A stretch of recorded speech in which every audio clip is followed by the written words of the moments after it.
क्या आप तैयार हैं विज्ञान को सिर्फ और सिर्फ 15 मिनट में समझने के लिए? Hello and welcome, this is doctor आकृति और आप हैं मेरे साथ आर के सी एडू हब पे। यहाँ पर हम लेकर आए हैं आपके लिए 15 मिनट सीरीज, जहाँ पर आपको 15 मिनट में 50 सटीक सवाल कराए जाते हैं जो सीधे आते हैं आपके एग्जाम में। जी हाँ, ये हमारे 15 मिनट सीरीज का एपिसोड 2 है, जहाँ पे हम लोग एसिड, बेस एंड सॉल्ट को डिस्कस करने वाले हैं। इसके पहले एपिसोड 1 में हमने विटामिन को डिस्कस किया था।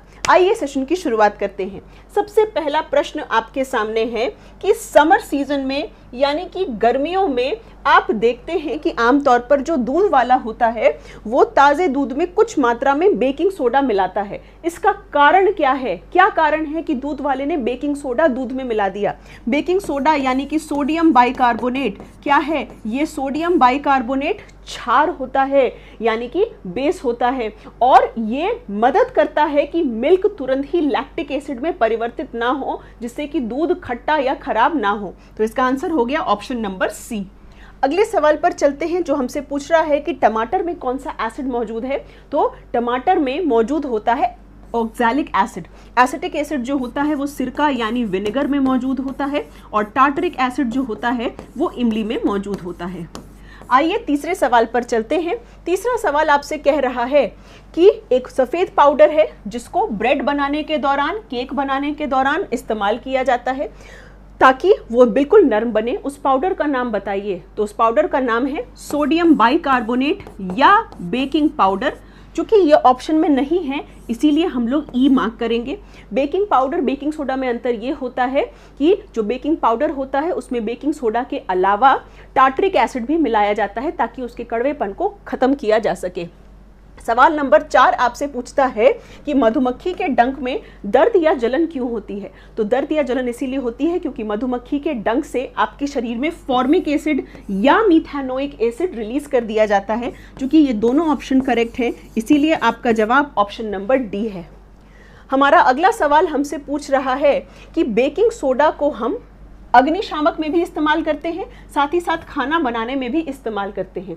क्या कारण है इसका? तो अग्निशामक में हम इस्तेमाल इसीलिए करते हैं क्योंकि ये कार्बन डाइऑक्साइड रिलीज करता है जो ऑक्सीजन की सप्लाई को कट करता है। खाना बनाने के लिए हम इसीलिए इस्तेमाल करते हैं क्योंकि जब ये गर्म होता है तो इससे कार्बन डाइऑक्साइड रिलीज होती है, गैस की प्रवृत्ति ऊपर उठने की है, जिसकी वजह से आपका केक बहुत सॉफ्ट बनता है।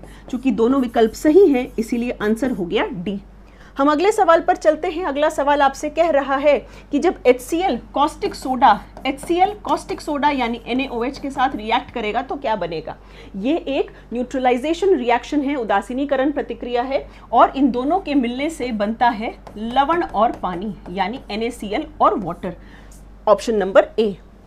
हमारा अगला सवाल है कि जो कर्ड होता है उसको पीतल के बर्तन में नहीं रखा जाता है। कारण क्या होता है? क्योंकि कर्ड में एसिड होता है, लैक्टिक एसिड, और अगर आप उसको पीतल के बर्तन में रखते हैं तो वो आपके लिए बहुत हानिकारक लवण पैदा कर सकता है, जिससे आपकी स्वास्थ्य जो होती है वो क्या हो जाती है, वो खराब हो सकती है। 8वें सवाल पर चलते हैं। वो आपसे पूछ रहा है कि रेड लिथमस पेपर का कलर क्या होगा सोडियम बाइकार्बोनेट में। तो सोडियम बाइकार्बोनेट जो होता है वो एक बेस होता है यानी कि क्षार होता है, और बेस की फितरत क्या होती है? हमेशा याद रखिएगा ट्रिक बार, यानी एसिड क्या करता है, ब्लू लिथमस को रेड करता है, तो बेस क्या करेगा, रेड लिथमस को ब्लू में परिवर्तित कर देगा। अगला सवाल कहा जा रहा है आपसे कि क्लोरीन को अगर आप स्लेट लाइम के ऊपर पास करेंगे तो क्या होगा। स्लेट लाइम हम कैल्शियम हाइड्रोक्साइड को कहते हैं, और अगर आप इसके साथ क्लोरीन को पास करते हैं तो आपको CaOCl2 मिलता है, जिसको आप ब्लीचिंग पाउडर का नाम से आप जानते हैं। आपका 10वां सवाल आपसे पूछ रहा है कि H+ की मात्रा बढ़ाने से pH पर असर क्या पड़ेगा। तो H+ की मात्रा आप जितनी ज़्यादा बढ़ाइएगा एसिड उतना ज़्यादा स्ट्रॉन्ग हो जाएगा, और उसका pH जो होगा वो उतना ही क्या हो जाएगा, कम हो जाएगा। अगला सवाल पूछ रहा है, आपका PYQ है कि केमिस्ट्री में pKa का मतलब क्या है। तो pKa जो है, P का मतलब है कि लॉग स्केल पे बात हो रही है, और ये एसिड के डिसोसिएशन का एक तरीके का पैमाना है।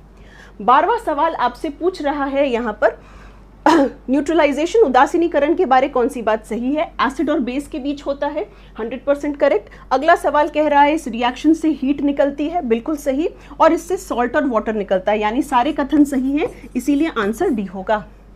13वां सवाल आपसे पूछ रहा है यहाँ पे कि कौन सी बात सही नहीं है। ब्लीचिंग पाउडर जो है क्लोरीन और स्नेक लाइम से बनता है, सही बात है। आप इसको क्लोरीनेटेड लाइम कहते हैं, ये भी सही बात है, बट ये एक रिड्यूसिंग एजेंट नहीं है, ये एक ऑक्सीडाइजिंग एजेंट है, यानी गलत कथन ऑप्शन नंबर बी है। सही पूछता तब आप डी मार्क करते।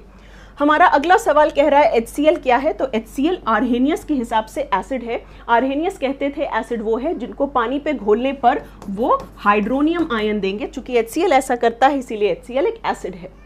अगला सवाल पूछ रहा है लिथमस कहाँ से मिलता है, तो लिथमस हमको लाइकेन से मिलता है, जो कि एल्गी और फंगस यानी कवक और शैवाल के बीच के सहजीवन का रिश्ता है।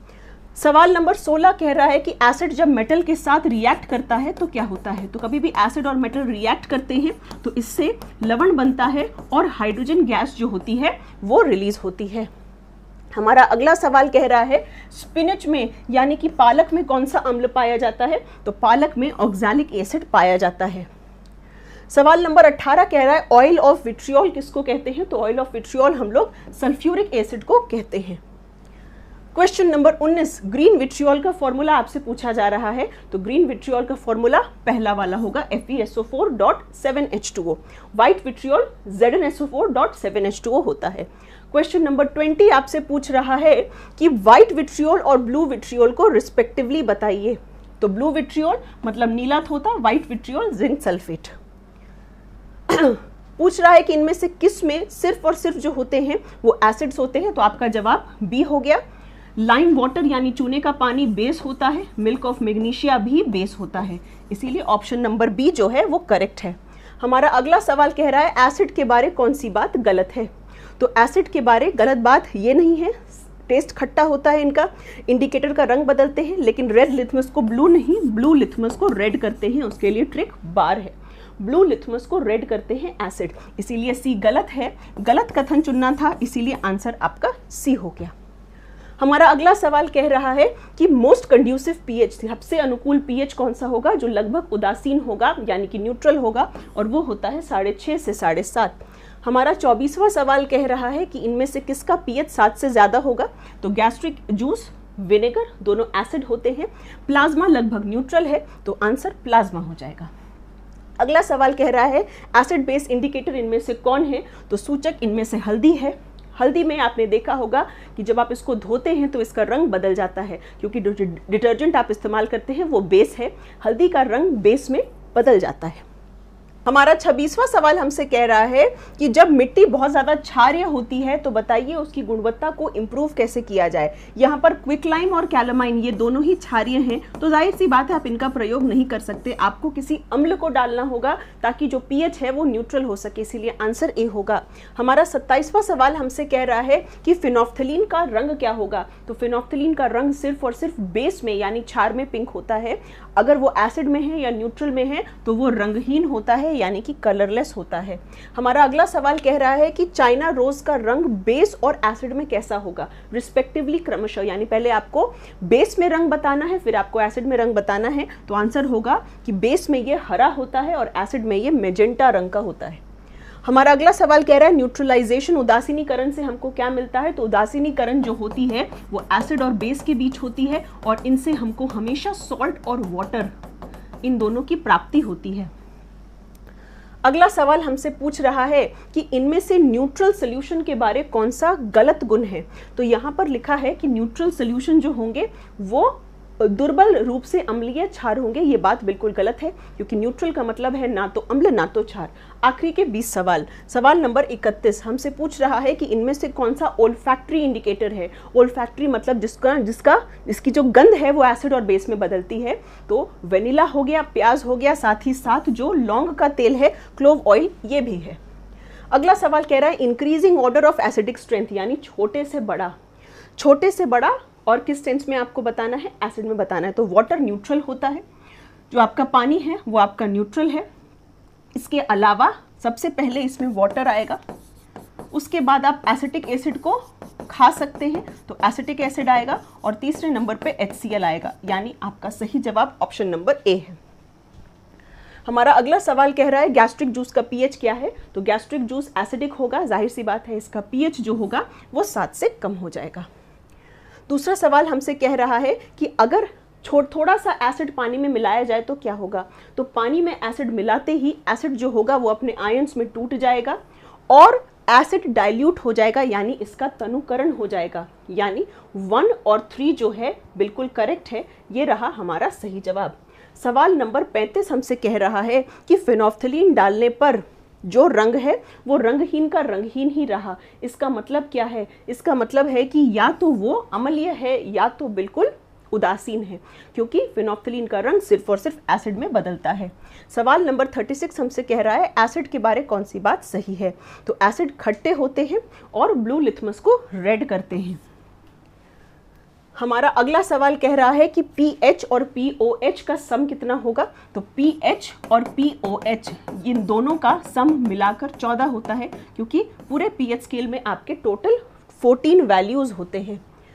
क्वेश्चन नंबर 38 हमसे कह रहा है कि अगर किसी का pH 0 है, इसका मतलब क्या है, तो 0 से 7 का मतलब है एसिडिक, जितना कम pH वो उतना ज्यादा अम्लीय। अगला सवाल हमसे कह रहा है कि मुंह में जो कीड़े लगते हैं वो किस pH पर शुरू होता है, तो क्रिटिकल pH माउथ का 5.5 होता है। कभी भी अगर आपके मुंह का pH 5.5 से कम हो जाता है तो आपके मुंह में सड़न जो होती है वो शुरू हो जाती है। pH स्केल किसने दिया था, तो pH स्केल जो था वो सोरेनसन ने दिया था। अगला सवाल कह रहा है ह्यूमन ब्लड मानव रक्त की वैल्यू क्या है, हर एग्जाम में पूछा गया सवाल, 7.35 से 7.45। हमारा अगला सवाल कह रहा है प्योर वाटर में हाइड्रोजन की कॉन्सेंट्रेशन कितनी है, तो प्योर वाटर का pH 7 होता है। कभी भी अगर आपको हाइड्रोजन की कॉन्सेंट्रेशन लिखनी है तो आप 10 की पावर माइनस pH कर देंगे, यानी 10 की पावर -7 है ना। अगर 10 की पावर -10 लिखा है, इसका मतलब है इस सोल्यूशन का pH कितना हो जाएगा 10 की पावर -2 है तो इसका pH कितना हो जाएगा 2। क्वेश्चन नंबर 43 हमसे कह रहा है कि जो देख नहीं सकता वो कौन सा एसिड बेस सूचक का प्रयोग करेगा, तो जाहिर सी बात है अगर आप देख नहीं सकते तो आप सूंघने वाले सूचक का प्रयोग करेंगे और वो है वेनिला एसेंस। हमारा अगला सवाल कह रहा है कि अगर आपके हाथ के ऊपर कुछ बूंदें किसी बिल्कुल सांद्रित अम्ल की गिर जाएं तो आप क्या करिएगा, तो जाहिर सी बात है अपने हाथ को धोइएगा, लेकिन नमक का पानी नहीं लगाइएगा। आप अपने हाथ पर सोडियम हाइड्रोक्साइड भी नहीं लगाइएगा, क्योंकि सोडियम हाइड्रोक्साइड का pH 14 होता है। तो बहुत अत्यधिक अम्ल को कम करने के लिए आप अत्यधिक क्षार का प्रयोग करिएगा तो आपका चोट और बढ़ जाएगा। इसीलिए आप इसमें सोडियम बाइकार्बोनेट लगाइएगा, क्योंकि सोडियम बाइकार्बोनेट एक माइल्ड बेस है। क्वेश्चन नंबर 45 आपसे कह रहा है कि जब आप एसिड को बेस से मिलाते हैं तो क्या होगा, तो न्यूट्रलाइजेशन रिएक्शन है जिसके वजह से लवण का निर्माण होगा और टेम्परेचर भी बढ़ जाता है क्योंकि एक्सोथर्मिक होता है। तो 1 और 4 सही है, 1 और 4 सही है। यहाँ पर हमारे पास कोई विकल्प नहीं है जहाँ पर 1 और 4 सही है, इसीलिए हम ऑप्शन नंबर ई चूज करेंगे। क्वेश्चन नंबर 46 हमसे कह रहा है कि रेड लिथमस को ब्लू किया जा रहा है। आप इस चेंज को उल्टा करना चाहते हैं, यानी आप ब्लू लिथमस को रेड करना चाहते हैं। ठीक है, तो उल्टा करने के लिए आप क्या प्रयोग करिएगा, तो उल्टा प्रयोग करने के लिए आप किसी एसिड का प्रयोग करिएगा, है ना, क्योंकि पहले ये चीज़ रेड से ब्लू हो रही है, अब आपको इसको उल्टा करना है, तो आप किसी एसिड का प्रयोग करिएगा। इसमें से कोई भी एसिड नहीं है, इसीलिए आप ई मार्क करेंगे। हमारा अगला सवाल कह रहा है कि डाइल्यूट HCl में क्या होगा, तो HCl को आप पानी में जैसे ही मिलाइएगा ये हाइड्रोनियम आयन और क्लोरीन आयन में क्या हो जाएगा, अलग हो जाएगा।